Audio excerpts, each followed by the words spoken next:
Halo teman-teman, perkenalkan saya Anwar.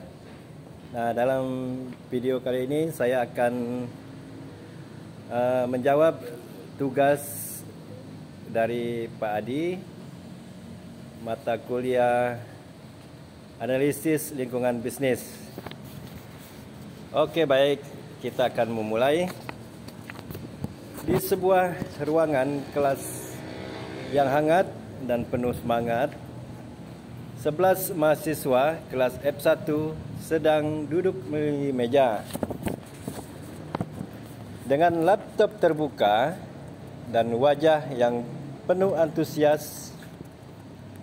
Mereka baru saja menyelesaikan mengikuti mata kuliah analisis lingkungan bisnis yang diajarkan oleh Pak Adi,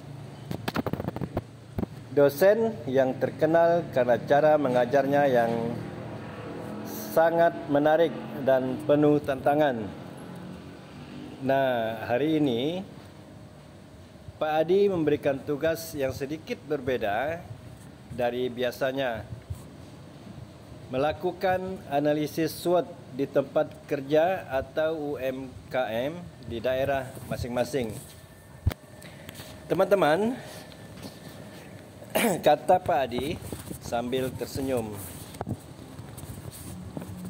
tugas kalian adalah melakukan analisis SWOT untuk sebuah perusahaan UMKM atau tempat kerja yang ada di sekitar kalian.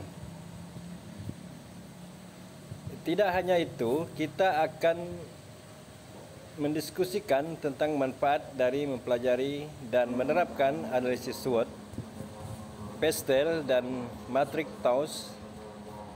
Mengapa kita harus melakukan dan bagaimana itu bisa meningkatkan kinerja bisnis. Nah, mahasiswa F1 pun mulai berdiskusi dengan penuh semangat. Dito, seorang mahasiswa yang bekerja paruh waktu di sebuah kafe kecil di dekat kampus, mulai berbicara. Saya pikir tugas ini sangat menarik, Pak. Di kafe tempat saya bekerja, saya akan memulai dengan melakukan analisis SWOT untuk melihat apa yang menjadi kekuatan dan kelemahan kami dan peluang serta ancaman yang ada. Dengan analisis SWOT, saya bisa memberikan masukan untuk sebuah kafe lebih kompetitif di pasar. Nah, Siti yang bekerja di sebuah toko pakaian lokal ikut menambahkan, ya benar, melalui analisis SWOT, saya bisa tahu dengan jelas apa yang membuat toko pakaian kami lebih unggul dibandingkan dengan pesaing. Mungkin kami punya produk yang lebih berkualitas atau pelayanan yang lebih profesional. Tetapi kami juga harus jujur melihat kelemahan kami, seperti kekurangan dalam pemasaran online. Pak Adi mendengarkan dan tersenyum. Itu dia, Siti dan Dito, analisis SWOT akan membantu kalian memahami lebih dalam tentang apa yang ada di dalam dan di luar perusahaan. Ini adalah langkah pertama yang penting untuk merumuskan strategi yang lebih tepat. Lanjut, Rizky yang bekerja di sebuah toko sepeda bertanya, Pak, setelah melakukan analisis SWOT, bagaimana cara kita mengoptimalkan hasil analisis tersebut dalam pengambilan keputusan bisnis? Pertanyaan yang sangat bagus, Rizky, jawab Pak Adi. Nah, untuk itu kita perlu menggunakan PESTEL Analisis yang akan membantu kalian mengidentifikasi faktor eksternal yang mempengaruhi bisnis seperti politik, ekonomi, sosial, teknologi, lingkungan, dan hukum. Nah, dengan menganalisis faktor-faktor ini, kalian akan bisa lebih siap menghadapi perubahan yang datang dari luar. Bambang yang mengelola sebuah warung makan kecil di daerahnya menambahkan, saya juga merasa penting untuk melihat faktor-faktor eksternal ini. Misalnya saat ada peraturan pemerintah baru mengenai pajak atau regulasi makanan, itu pasti mempengaruhi usaha kami. Nah, dengan analisis Pestel, saya bisa lebih siap dalam merespon perubahan tersebut. Pak Adi pun melanjutkan, dan jangan lupa setelah analisis SWOT dan Pestel, kalian bisa menggabungkan hasilnya dengan matrik TOWS. TOWS. Matrik TOWS membantu kalian memanfaatkan kekuatan untuk mengeksploitasi peluang dan memitigasi ancaman dengan cara yang efektif. Agus yang bekerja di sebuah toko online berbicara dengan penuh antusiasme. Saya benar-benar bisa merasakan manfaatnya. Misalnya, jika kami memiliki kekuatan dalam pengiriman cepat dan pasar e-commerce yang terus berkembang, kami bisa memanfaatkan kekuatan itu untuk menjangkau lebih banyak pelanggan. Selanjutnya, Fahmi, mahasiswa yang bekerja di sebuah perusahaan teknologi, berkata, dengan matrik TOWS, kami juga bisa mengidentifikasi bagaimana kami bisa mengurangi kelemahan dan mengatasi ancaman dengan lebih efektif. Misalnya, kami harus memperkuat sistem keamanan data kami agar terhindar dari ancaman cyber. Pak Adi mengangguk setuju. Itulah mengapa kita perlu mempelajari dan menguasai analisis SWOT, Pestel, dan matrik TOWS. Dengan pendekatan ini, kalian tidak hanya bisa membuat keputusan bisnis yang lebih baik, tapi juga bisa menciptakan strategi yang lebih tangguh dalam menghadapi persaingan dan perubahan pasar. Diskusi terus berlanjut dengan mahasiswa kelas F1 semakin antusias membahas bagaimana analisis SWOT, Pestel, dan matrik TOWS dapat diterapkan langsung di dunia kerja mereka. Mereka menyadari bahwa teori yang mereka pelajari tidak hanya akan menguntungkan dalam ujian, tetapi juga dalam membantu bisnis di tempat kerja mereka untuk tumbuh dan berkembang. Setelah beberapa jam diskusi, Pak Adi menutup pertemuan dengan kata-kata bijak.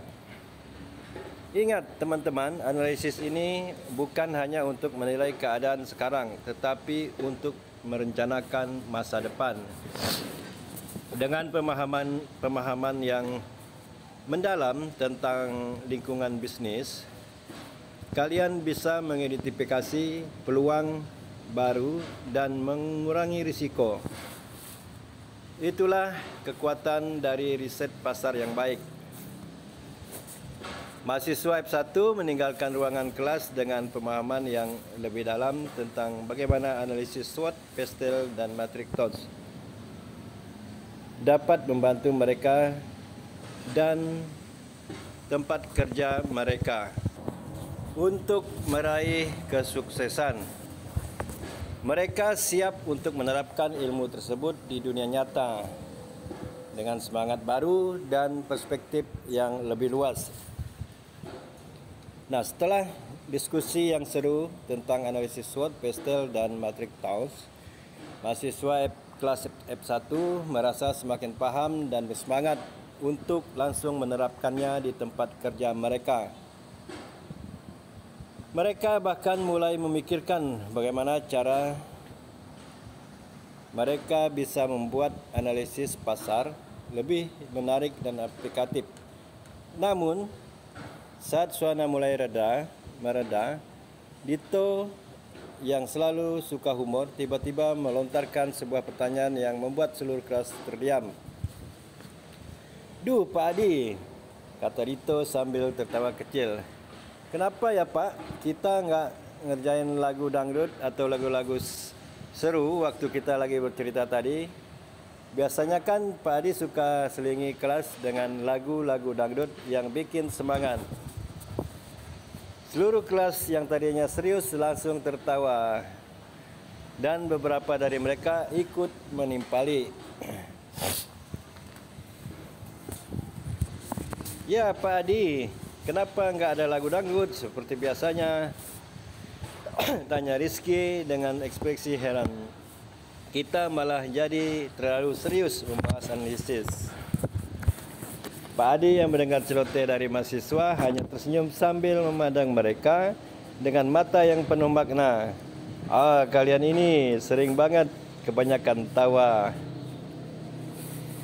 Jadi begini teman-teman, jawab Pak Adi sambil berdiri dan mulai menulis di papan tulis. Sebenarnya, storytelling dalam dunia bisnis itu bisa dipenuhi dengan banyak elemen menarik, termasuk lagu-lagu yang menyemangati. Tetapi kalian tahu nggak, ada kalanya kita harus benar-benar fokus dengan substansi cerita yang ingin kita sampaikan.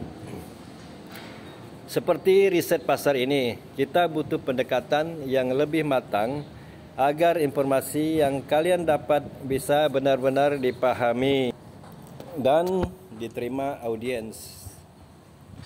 Lagu dangdut dan goyangnya bisa mengiringi semangat, tetapi dalam konteks riset pasar, kita perlu menjaga kualitas informasi, bukan hanya hiburan semata. Namun, meski Pak Adi memberikan penjelasan yang penuh makna itu, mahasiswa-mahasiswa kelas F1 tetap tidak bisa menahan tawa mereka. Siti yang dikenal dengan ide-idenya yang kreatif berkata, "Tapi Pak, kan cerita dalam riset pasar juga bisa menjadi lebih hidup kalau ada sentuhan musik atau lagu yang menarik. Bayangkan kalau kita jelasin SWOT sambil goyang dangdut, pasti lebih gampang diterima dan jadi lebih asik." Agus menambahkan, "Ya Pak, misalnya kita bisa kasih contoh kelemahan bisnis sambil nyanyi lagu sakitnya tuh di sini, jadi bisa bikin orang lebih ingat dan risetnya juga bisa lebih terasa seru." Pak Adi tertawa mendengar ide-ide kocak tersebut. "Hahaha, kalian memang hebat. Bisa saja kalau diceritakan dengan lagu dangdut. Tapi jangan lupa meskipun storytelling itu bisa diselingi dengan lagu dan humor, tujuan utama tetap untuk membuat orang memahami pesan yang ingin kita sampaikan. Atau kualitas cerita tetap yang utama." Mendengarkan penjelasan Pak Adi yang bijak itu, mahasiswa mulai mengangguk-anggukkan kepala. Mereka sadar bahwa meskipun cerita bisa dibuat seru dan menarik dengan berbagai cara termasuk musik dan humor, tetap ada saat-saat di mana informasi yang serius dan berbobot harus dipahami dengan baik oleh audiens. Namun Bambang yang merasa sedikit kecewa karena tidak ada lagu dangdut hari ini berkata, Tapi Pak, kita jadi penasaran loh, kapan lagi Pak Adi nyelepin lagu dangdut di tengah cerita riset pasar kita? Pasti seru banget. Pak Adi tersenyum. Hahaha, baiklah, nanti kita akan selipkan lagu di pertemuan berikutnya. Tapi harus sesuai konteks ya. Kalau kalian sudah paham dan siap, kita bisa coba belajar riset pasar sambil bernyanyi-nyanyi. Asalkan tetap pada tujuan kita untuk memahami pasar. Pahami yang sangat menimpali, semangat menimpali. Setuju Pak, kita jadi lebih semangat kalau ada lagu dangdut. Tetapi tetap riset pasar ini penting banget. Kita jadi mengerti bagaimana cara mengidentifikasi peluang dan ancaman, apalagi kalau dilihat dari sisi cerita yang menarik. Dengan tawa yang semakin seru, kelas pun berlanjut. Semua mahasiswa merasa lebih semangat dan siap menghadapi tugas analisis SWOT di tempat kerja masing-masing. Mereka juga semakin mengerti bahwa dalam riset pasar, storytelling itu penting untuk membuat informasi lebih hidup. Namun kualitas dan pemahaman tetap menjadi prioritas. Pak Adi dengan senyum di wajahnya menambahkan, "Oke teman-teman, jadi kita sudah sepakat ya, storytelling itu bisa menghidupkan riset pasar, tetapi tetap harus ada dasar yang kuat. Dan siapa tahu tugas kalian nanti bisa lebih menarik kalau bisa menggabungkan analisis dengan sedikit musik atau humor kita nantinya." Kelas pun diakhiri dengan penuh tawa dan semangat. Dan mahasiswa F1 pun tahu mereka akan kembali belajar dengan cara yang lebih seru di pertemuan-pertemuan berikutnya. Mereka merasa lebih paham dan riset pasar dan storytelling bisa menjadi alat yang sangat powerful jika digunakan dengan tepat. Oke teman-teman, sampai di sini dulu untuk tugas kita. Semoga bisa dipahami.